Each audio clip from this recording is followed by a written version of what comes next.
Sayyidina Muhammad wa ala ali Sayyidina Muhammad. Bapak, Ibu, jemaah yang dimuliakan Allah Subhanahu wa taala. Alhamdulillah kita masih diberikan nikmat yang banyak dari Allah Subhanahu wa taala. Salawat dan salam tercurahkan, terlimpahkan kepada junjungan kita Nabi Muhammad sallallahu alaihi wasallam. Yang pertama, saya mohon maaf yang sebesar-besarnya. Qadarullah dahsyat kemacetannya. Dari rumah jam 10, bayangkan 2 jam ke sini. Padahal harusnya hanya 40 menit sampai gitu. Ternyata di depan itu ada kecelakaan, jadi dahsyatnya luar biasa ya. Jadi itu pertama saya mohon maaf yang sebesar-besarnya. Baik, Bapak Ibu jemaah yang dimuliakan Allah Subhanahu wa taala, tema kita The Power of Istighfar. Ada sebuah kisah yang menarik. Di awal kajian saya mau mengisahkan sebuah kisah yang menarik. Pada suatu hari Ahmad bin Hanbal, Anda tahu nggak siapa Ahmad bin Hanbal itu? Imam Hambali. Imam Hambali ingin sekali pergi ke sebuah tempat, Bapak Ibu. Ingin banget, kayak ada yang memanggil-manggil. Padahal di situ tidak punya teman, tidak punya saudara, ya, tidak punya juga tujuan, ya, bukan tujuan untuk kemana gitu, enggak. Tapi ingin sekali pergi ke tempat itu. Ya. Singkat cerita, karena begitu besar keinginan Ahmad bin Hanbal untuk pergi ke tempat itu, maka pergilah beliau. Pergi lebih kurang perjalanan 2 hari 2 malam lebih. Sampai di tempat tujuan itu malam, ya, malam. Karena sudah larut malam dan beliau belum sholat isya waktu itu, dan beliau ketemu masjid dan sholat isya. Selesai sholat isya, tidak melanjutkan perjalanan karena sudah malam, ingin istirahat. Dan leha-leha semberan di emperan masjid, di depan masjid. Gak lama kemudian datanglah penjual roti. Ya, penjual roti datang gitu. Kemudian penjual roti itu melihat ada seseorang yang kok tiduran di samping masjid. Ya, disamperin sama tukang roti ini, tanya, ya, antum siapa gitu. Saya musafir, kata Ahmad bin Hanbal. Apa tujuannya ke sini? Nggak ada tujuan gitu ya. Cuma ingin jalan-jalan saja gitu. Oh, kalau gitu tuan, daripada tidur di masjid, ya, nyamukan gitu, mendingan ikut saya aja, tidur di rumah saya. Padahal belum kenal gitu ya. Singkat cerita, Ahmad bin Hanbal menerima tawaran itu dan kemudian ikuti ke rumahnya dan sampai di sebuah rumah dan masuk. Kemudian singkat cerita istirahatlah Ahmad bin Hanbal. Disiapkan istirahat dan istirahat. Sepanjang Ahmad bin Hanbal sadar, belum tertidur gitu, dan ini dikisahkan dalam Musnad Ahmad bin Hanbal, itu diceritakan sepanjang malam, ya, ini tukang roti ini baca istighfar. Astagfirullahaladzim, astagfirullahaladzim. Menjelang sholat subuh pun lagi ngadon roti gitu, ngadon buat roti, istighfar. Ahmad bin Hanbal penasaran, nanya gitu, ini tuan rumah kenapa nih? Jangan-jangan tuan rumah nih ada melakukan dosa besar gitu. Tanyalah Ahmad bin Hanbal kepada tukang roti ini, wahai tuan, mohon maaf gitu, sepanjang yang saya tahu, kata Ahmad bin Hanbal, antum ini sepanjang malam istighfar terus. Kalau boleh tahu, dosa apa yang tuan lakukan sehingga begitu getolnya kalau bahasa kita mengucapkan istighfar? Apa kata tukang roti ini? Wahai Tuhan, bukan karena begitu besar atau banyaknya dosa yang saya lakukan saya istighfar, karena ini sudah jadi kebiasaan saya. Gitu. Karena ini sudah jadi kebiasaan saya, dan alhamdulillah semua keinginan saya, bayangkan Pak, semua keinginan saya, kata tukang roti ini, alhamdulillah terkabul, dikabulkan oleh Allah Subhanahu wa taala. Ya. Kata tukang roti ini, semua keinginan saya dikabulkan oleh Allah Subhanahu wa taala. Cuma satu yang belum. Sebelum saya meninggal, kata tukang roti ini, saya itu ingin sekali ketemu dengan Ahmad bin Hanbal. Ya. Karena apa yang saya lakukan, ibadah saya, semua yang saya lakukan betul-betul merujuk kepada beliau. Maka saya ingin bertemu dengan beliau. Maka saya perbanyak istighfar saya, mudah-mudahan Allah mudahkan jalannya. Ahmad bin Hanbal nangis, Pak, nangis. Dia turun dari tempat tidur dan dia peluk tukang roti itu. Apa kata Ahmad bin Hanbal? Ini yang ternyata yang membuat hati saya betul-betul ingin pergi ke tempat ini. Ternyata istighfar mula yang mengundangku untuk datang ke sini. Ini betul-betul kisah nyata dan mungkin dalam kehidupan kita sehari-hari ya bukan satu dua, bahkan ratusan mungkin, bahkan ribuan kisah-kisah seperti ini. Bagaimana istighfar yang kita lakukan bukan berarti kita banyak dosa, Pak. Oh, kata banyak istighfar lu gitu. Bukan berarti kita banyak dosa. Ya kalau hitung-hitungan dosa sih memang banyak juga, Pak. Ya kan? Cuma bukan berarti ketika kita mendengar orang istighfar, bukan berarti dia begitu banyak dosa yang dia lakukan. Tapi apa yang terjadi ketika kita beristighfar, seperti kan hati kita ini mulai berwarna itu ketika kita akil balik ya Pak ya. Akil balik itu kita mulai berwarna hati kita. Dulu waktu kita dilahirkan kan suci, bersih, tanpa noda sedikit pun. Tanpa noda sedikit pun. Ya, bersih dia. Seperti saya sering menggambarkan itu seperti gelas air di dalam gelas. Bersih, jernih gitu. Nah, ketika kita akil balik itu mulai itu berwarna tuh. Misalnya kita akil balik itu kalau laki-laki itu mimpi basah bahasanya gitu ya. Itu misalnya pagi hari. Pas zuhur kita nggak sholat. Maka ada setetes tinta hitam yang masuk ke dalam gelas itu tes. Cuma setetes nggak banyak. Asar nggak sholat, setetes lagi. Maghrib nggak sholat, setetes lagi. Isya nggak sholat, setetes lagi. Subuh nggak sholat, setetes lagi. Bayangkan Pak, kalau waktu ingat-ingat tuh pertama kita akil balik itu, pertama kita balik itu, kira-kira kalau dihitung sampai hari ini udah berapa kali kita ninggalin sholat? Banyak ya Pak ya? Kayaknya banyak juga gitu ya. Kayaknya susah aja ngitungnya gitu. Itu baru sholat. Belum puasa. Belum zakat. Belum ibadah yang lain. Belum nyakitin orang. Belum menzolimin orang. Belum membentak anak, belum bentak istri, belum bohongin teman. Wah, banyaklah maksiat yang kita lakukan. Dan itu mengotori air dalam gelas tadi itu. Nah, salah satu fungsi istighfar adalah untuk mengikis, meneteskan air yang jernih ke dalam gelas itu. Semakin banyak kita beristighfar, maka semakin banyak juga tetesan air yang jernih ke dalam gelas itu. Mudah-mudahan gelas itu kemudian berubah kembali warnanya sebelum kita nanti dipanggil oleh Allah Subhanahu wa taala. Ya. Itu istighfar. Jadi salah satu fungsi istighfar itu untuk membersihkan isi gelas tadi itu. Kenapa harus setiap saat? Kenapa harus setiap hari? Karena setiap saat, setiap hari kita melakukan maksiat. Nih, kayak dosa nih Pak Ustadz nih. Kan bersih nih, kaca di samping kiri kanan kita kan bersih nih. Ngebersihinnya berapa kali sebulan, Ustadz? Nggak mungkin sebulan sekali ya. Bisa tiap hari ya. Tiap hari ngebersihinnya. Saya tanya sama beliau nih, pakai apa ngebersihin? Paling pakai kemoceng ya kan? Pakai kemoceng itu. Kenapa? Kok semudah itu membersihkan kaca itu? Karena setiap hari. Coba Ustaz, coba kita tes nih. Seminggu jangan antum bersihin nih. Seminggu. Kira-kira warnanya gimana tuh? Bisa jadi udah agak abu-abu gitu kan? Kita tes lagi, kita coba lagi sebulan jangan dibersihin. Saya yakin ketika mau ngebersihinnya butuh waktu yang banyak dan mungkin usaha yang besar untuk membersihkannya. Seperti itulah hati manusia. Seperti itulah diri kita. Kalau kita jarang istighfar, itu berat untuk membersihkan gelas itu. Tapi ketika orang merajinkan istighfar, maka dia begitu mudah untuk memohon ampun kepada Allah Subhanahu wa taala. Qadarullah, Pak, hari ini terjadi sama saya. Saya mikir usaha saya sih udah lumayan lah ya. Lumayan menurut usaha saya. Saya berangkat jam 10 dari rumah.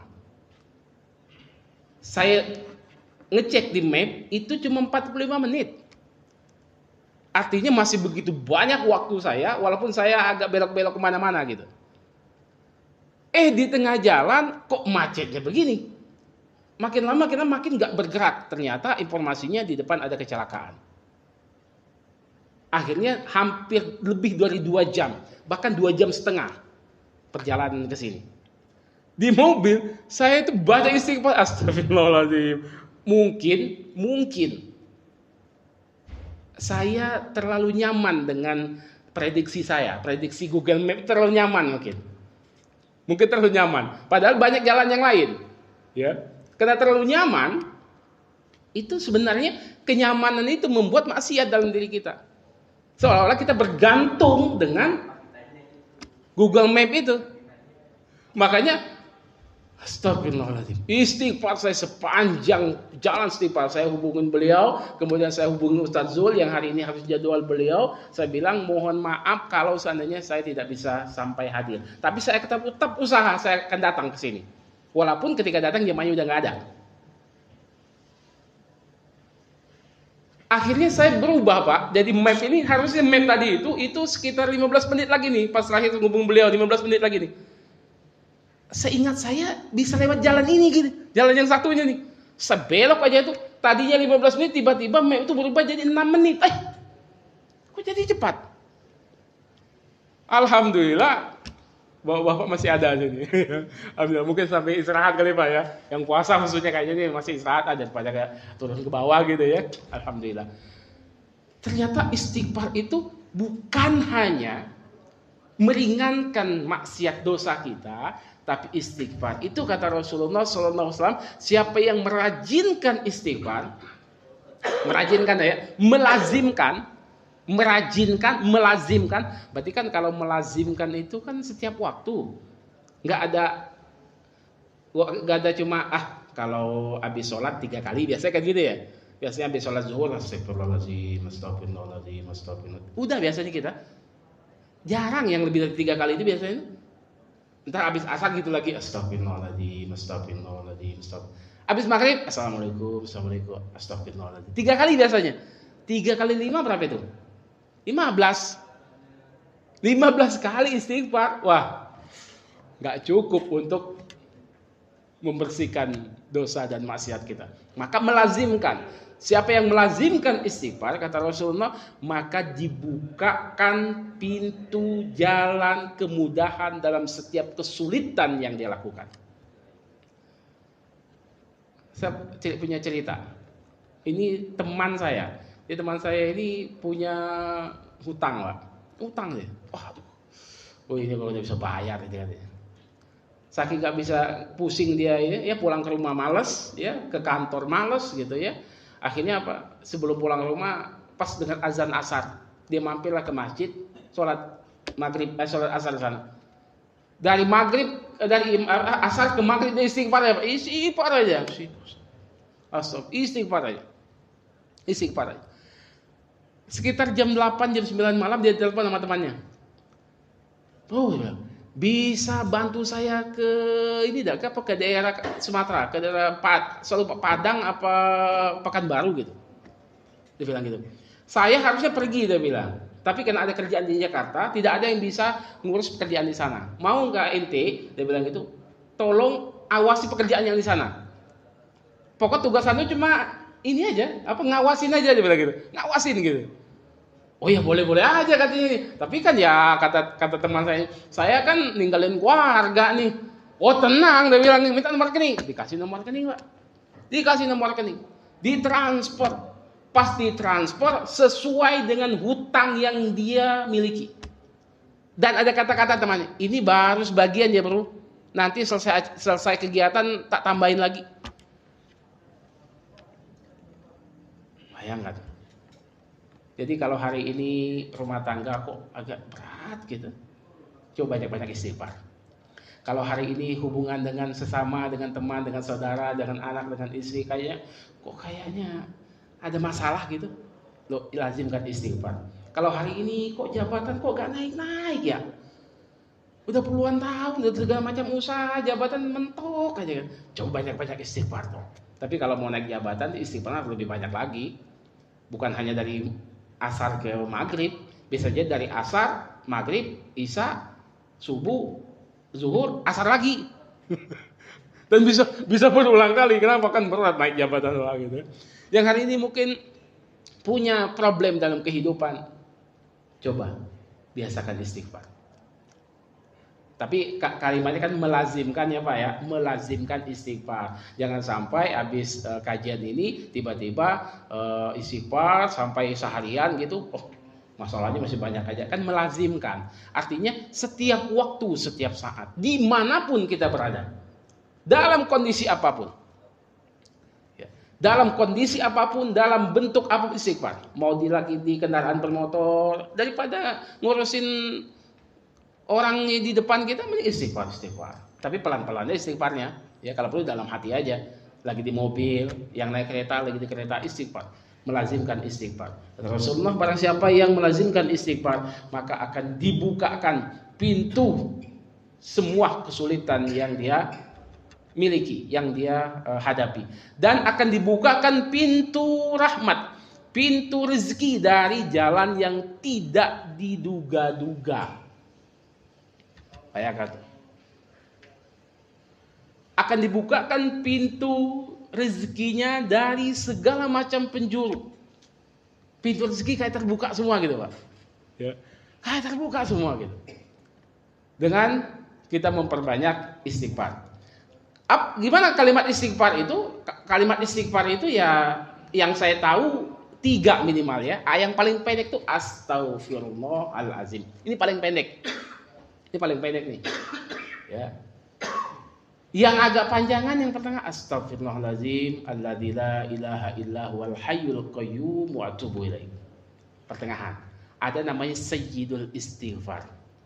Allahumma anta rabbi khalaqtani wa ana abduka wa ana ala ahdika wa lika mastata'tu a'udzubika min syarri ma sana'tu abu'u laka bi ni'matika alayya wa abu'u bi dzambi faghfirli fa innahu la yaghfiru dzunuba illa anta. Itu Sayyidul Istighfar. Lebih panjang.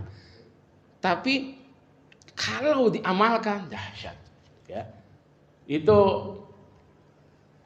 ampunan Allah Subhanahu wa taala akan datang kepada kita dan rahmat Allah Subhanahu wa taala akan menghampiri kita.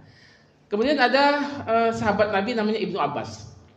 Ibnu Abbas ini tanya oleh seseorang, "Wahai Ibnu Abbas, ya, bagaimana cara agar saya punya anak?" Jadi ada, mohon maaf ya Pak ya, ini sering, bahkan ada teman saudara istri, sepupunya istri, udah 5 tahun 6 tahun gitu nggak punya anak gitu kan, udah segala macam usaha gitu. Saya dengar gitu ketika dikeluh-keluhannya itu, saya bilang gini aja, coba banyak-banyak istighfar lah, saya bilang gitu. Berapa kali Pak Ustadz? Dia bilang, ya yang banyak, ya kan. Harga anak berapa? Dia bilang. Saya bilang bercanda itu, harga anak berapa? Ya kagak ada harganya, dia bilang. Sama, istighfar juga ada harganya. Harus banyak-banyak istighfar. Sampai kapan? Berapa banyak? Sebanyak-banyaknya, sampai kapanpun, sampai ente hamil, saya bilang. Obrolan bercandaan itu diikuti sama dia Pak. Dia istighfar. Gak lama kemudian dia bilang sama dokter hamil. Kata dokter dia hamil. Kata dokter nih, ya. Kata dokter hamil. Sudah 2 minggu kalau nggak salah waktu itu. 2 minggu, 3 minggu. Kata dokter sudah 2 bulan hamilnya. Terakhir dia ngecek, udah 2 bulan. Ya. Pas masuk ke 3 bulan, dia tes. Hilang Pak. Hamilnya hilang. Jadi saya baru betul-betul, dulu saya nggak percaya kata orang ada orang hamil bisa hilang. Ini betul-betul hilang. Kata dokter 2 bulan itu masih ada, tapi pas dicek 3 bulan hilang itu, hilang. Akhirnya ya sampai ke 9 bulan udah nggak ada lagi. Pas tepat di 9 bulan di waktu kelahirannya Pak, ada orang datang ke rumahnya. Namanya Bu Lina. Bu Lina, mau nggak ngerawat anak saya? Kata orang datang, "Emang kenapa Bu? Saya anak ini yang ke-7," dia bilang. Udah ngebrojol aja gitu. Kayaknya suami saya ngelangkain saya doang, hamil saya, dia bilang gitu. Ngelangkain doang Pak, hamil gitu istrinya. Kayak mudah gampang banget dia bilang gitu kan. Mau nggak ngerawat anak saya? Maksudnya, ya udah buat ibu, dia bilang gitu. Akhirnya singkat cerita, karena ya mungkin dengan suaminya konsultasi, takutnya udah digedein malah diambil lagi, akhirnya dibuat surat adopsi. Hari ini anaknya sudah usia SD kelas 1 kalau nggak salah. Walaupun itu bukan anaknya. Tuh, lihat, mungkin ya nauzubillah wallahu alam, mungkin di rahimnya udah tidak bisa memproduksi buat anak, tapi Allah janji, Rasulullah sampaikan, orang yang beristighfar akan dibukakan semua kesulitannya. Yang tadi dia ingin punya anak, ini punya anak, walaupun anak angkat. Gitu ya. Kata Ibnu Abbas berkata kepada orang itu, bagaimana untuk punya anak? Banyakin istighfar. Hadisnya. Kemudian datang lagi seorang datang ke Ibnu Abbas. Wahai Ibnu Abbas, doakan saya agar saya kaya. Tunjukkan bagaimana agar saya kaya. Doakan saya dan tunjukkan bagaimana caranya. Kata Ibnu Abbas, lazimkan istighfar. Yang ketiga pun orang mengatakan, mungkin hari ini Pak, ayo banyak-banyak istighfar kita. Jangan-jangan jarang hujan nggak turun-turun, ini mendung tapi nggak hujan. Jangan-jangan karena kita banyak dosa. Maka kata Ibnu Abbas, ketika ada orang yang datang minta hujan, kata Ibnu Abbas, lazimkan istighfar, banyak-banyak istighfar. Seorang sahabat bertanya lagi kepada Ibnu Abbas, wahai Ibnu Abbas, ada 3 orang yang datang kepadamu. Yang pertama minta anak, yang kedua minta kaya, yang ketiga minta hujan. Jawabanmu cuma 1, banyak-banyak istighfar. Apa kata Ibnu Abbas? Bukankah ini janji Allah? Fastaghfiru innahu kana ghaffara. Bukankah ini janji Allah? Istighfarlah. Karena ternyata setitik maksiat yang kita lakukan, ternyata itu yang menghalangi rahmat Allah turun kepada kita. Ya, melazimkan istighfar. Ketika kita melazimkan istighfar, insya Allah semua hal menjadi mudah di hadapan Allah Subhanahu Wa Taala. Mungkin sulit Pak. Contoh gini, orang punya utang, utangnya masih banyak juga, tapi ketika azim istighfar, kok tenang gitu loh. Ada aja solusinya untuk menyelesaikan masalahnya itu. Jadi istighfar itu mempermudah, bukan berarti tiba-tiba utang kita lunas. Kita kredit mobil 3 tahun, kita banyak-banyak istighfar, tiba-tiba tahun depan lunas, belum tentu juga. Mungkin tetap 3 tahun juga. Cuma kok begitu mudah menyelesaikannya. Dan ini pernah saya lakukan di tahun 2017. Karena pingin banget punya kendaraan, punya mobil. Aduh gimana kata istri ini, udah bisa DP doang nih bilang gitu kan. Ya udah kata istri, ini aja kredit aja gitu. Kan kreditnya bayarnya bagaimana? Akhirnya ya kita kredit, DP-nya waktu itu bayarnya itu kalau 6.300.000 sekian lah sebulan. Saya ngambil 3 tahun Pak, bayangkan tuh. Kerjaan kagak punya, ya kan? Ngamen aja kemana-mana itu. Ini betul-betul kisah pribadi nih. Saya bilang sama istri, ini 2 tahun aja ya. 3 tahun, itu pun saya bilang 2 tahun aja. Alhamdulillah Pak, betul-betul 2 tahun. Tapi tahun ketiga tidak saya lunasi langsung dan uangnya tetap saya masukkan ke bank syariah waktu itu.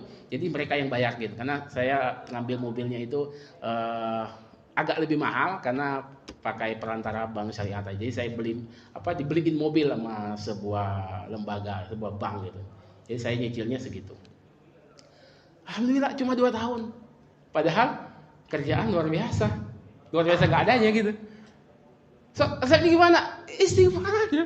Astagfirullahaladzim ya Allah. Ini kok berani-beraninya gitu ya. Istri guru honor. Berapa duit sih guru honor Pak? Bapak pasti tahu dah berapa duit gaji guru honor. Saya dosen. Dosen namanya dosen tapi dosen honor. Saya pun hari ini mungkin kadang-kadang gak percaya dengan keajaiban yang diberikan oleh Allah Subhanahu Wa Taala.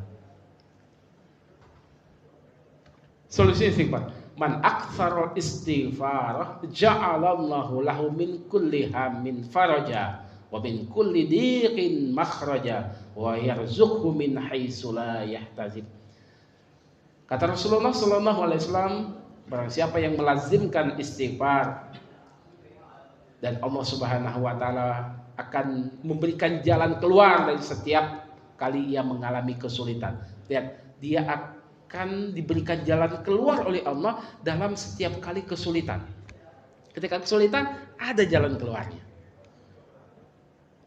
Contoh tadi, sulit bagi saya. Udah janji dengan Ustadz Zul, udah janji dengan DKM, waduh, ini bagaimana urusannya? Tapi karena alhamdulillah mungkin diberikan jalan keluar oleh Allah, langsung saya WA Ustadz Zul, langsung WA beliau, ya kan? Dan ada apa ya? Ada pikiran lu, nggak usah ngikutin map dulu, ini kan kayaknya bisa lewat sini. Betul, lewat sini ternyata lebih cepat. Allah berikan jalan keluar untuk setiap masalah yang kita lakukan. Maka Bapak Ibu jemaah yang dimuliakan Allah Subhanahu wa taala, terakhir keutamaan istighfar. Perhatikan keutamaan istighfar. Jadi dari hadis dan Al-Qur'an yang saya sebutkan tadi itu beberapa ada keutamaannya. Yang pertama, keutamaan istighfar adalah Allah akan mengampuni dosa yang kita lakukan. Makin banyak kita istighfar, maka seperti kita mengikis dosa. Mungkin tidak besar dampaknya, tapi sering kita istighfar, maka insya Allah dosa yang kita lakukan akan makin banyak, akan makin berkurang. Yang kedua, menjadi sebab turunnya rahmat Allah dari langit, yaitu hujan. Ya. Maka yuk orang-orang Jakarta hari ini, Jabodetabek lah, mari kita banyak-banyak istighfar. Mudah-mudahan dengan istighfar kita, hujan akan turun. Bapak pernah lihat nggak di TV yang ada rumah orang ketemu hujan sendirian gitu, sendirian rumahnya, pernah lihat TV nggak? Itu kan ya mungkin kehendak Allah ya, wallahu alam. Tapi kan kalau hujan beneran, masa cuma sebuah rumah sih? Padahal di rumah itu udah mulai kekeringan di situ. Di sebuah rumah hujan, rumah dia doang. Rumah dia doang. Tapi saya tidak pernah dengar ada wawancara dengan ahli rumah ya. Jangan-jangan saya bilang ahli rumahnya istighfar lagi. Kemudian dilapangkan rezekinya, ya, dan diberikan kebarokahan rezekinya. Ada orang gaji 10 juta tapi kurang, Pak. Tapi ada orang gaji cuma 3 juta, 4 juta cukup. Barokah, berkah. Lihat, ketika kita doa selamat, Allahumma inna nas'aluka selamatan fid din wa afiatan fil jasad wa ziyadatan fil ilmi, minta banyak ilmu, wa ziyadatan fil ilmi wa barokatan fil rizki. Ketika rezeki minta dibarokahkan, bukan minta banyak. Ilmu minta ditambah, tapi ketika rezeki minta dibarokahkan. Kenapa dibarokahkan? Bukan hitungan banyak atau dikitnya.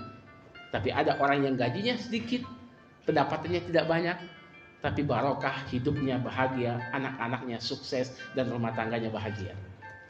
Yang keempat, diberikan kemudahan mendapatkan keturunan. Ya, tapi ya lihat-lihat juga, kita kan bukan Nabi Ibrahim alaihissalam yang usianya lebih dari 80 tahun baru punya anak gitu ya. Kalau Bapak hari ini mohon maaf yang belum punya keturunan, usianya sudah 50-60 tahun, ya telat juga istighfarnya gitu. Mendingan ngadopsi anak yatim aja gitu ya. Kemudian ditambahkan kekuatannya. Kekuatan apa? Kekuatan batinnya, kekuatan rohaninya. Ketika ada masalah baginya tenang saja. Mungkin kita baru selesai kemarin dari pandemi, banyak orang bertumbangan, Pak. Rumah tangga hancur, karir hancur, rusak. Ya kan? Suami di PHK. Wah, dahsyatlah. Tapi bagi orang yang melazimkan istighfar, tenang aja gitu. Ya. Kenapa? Karena semua yang terjadi atas izin Allah Subhanahu wa taala. Dan yang keenam, dimudahkan segala urusannya. Ini yang paling penting. Semua kita punya masalah. Siapapun, semua orang punya masalah. Tidak ada orang di muka bumi ibu ini yang tidak punya masalah. Setahu saya yang nggak punya masalah cuma 2 orang saja. Yang pertama orang gila, yang kedua orang mati. Dia nggak punya masalah. Jadi kalau nggak mau punya masalah, ya gila aja. Orang gila mana ada punya masalah? Dia mau makan, mau telanjang nggak ada masalah dia. Dia nggak kepikiran tuh mau beli mobil, beli motor, makan apa, nggak kepikiran. Dan yang kedua orang mati, dia nggak punya masalah. Yang masalah kan orang yang hidup. Ya, oleh karena itu semua kita punya masalah, semuanya kita punya urusan masing-masing, baik di kantor, di rumah, di jalan, berteman dengan siapapun kita banyak masalah, banyak urusan. Tapi dengan melazimkan istighfar, Allah akan mudahkan semua urusan kita. Allah akan mudahkan. Buktikan kalau tidak percaya, Pak. Perbanyak istighfar. Perbanyak. Minimal lah, minimal 100 kali dah sehari, minimal dah itu. Minimal 100 kali sehari. Lama juga Pak Ustadz. Ya udah, bagi 5. Tuh. Jadi habis sholat 20. Habis sholat zuhur 20. Habis sholat asar 20, habis sholat maghrib 20, habis sholat isya 20, habis sholat subuh 20, 100. Kalau sekali duduk berat juga, bagi 2 juga. Sebelum zuhur 10, setelah zuhur 10. Sebelum asar 10, sebelum zuhur, sebelum asar 10. Jadi sebelum dan sesudah sholat itu 10. Totalnya 100. Tapi kalau mau lebih dahsyat, bangunlah tengah malam. Ketika orang-orang sedang bertidur pulas, kita bangun sholat tahajud dan kemudian kita istighfar kepada Allah. Dahsyat itu. Ya. Lazim istighfar, insya Allah kita termasuk orang-orang yang hatinya bersih, pikirannya jernih, kekuatan fisiknya bagus, rezekinya lancar dan hidupnya bahagia, insya Allah. Demikian Bapak Ibu yang saya bisa sampaikan. Tidak mau mengganggu aktivitasnya, sudah jam 1:02 di jam di depan kita ini. Mudah-mudahan ya apa yang kita lakukan, apa yang kita perbuat Allah ridhoi, dan kita berusaha untuk mempermudah urusan kita di dunia ini, dan insya Allah mempermudah urusan kita di akhirat nanti dengan melazimkan istighfar. Demikian, mudah-mudahan ada manfaatnya. Lebih dan kurang mohon maaf. Assalamualaikum warahmatullahi wabarakatuh. Kalau misalnya ada yang mau bertanya, boleh silakan.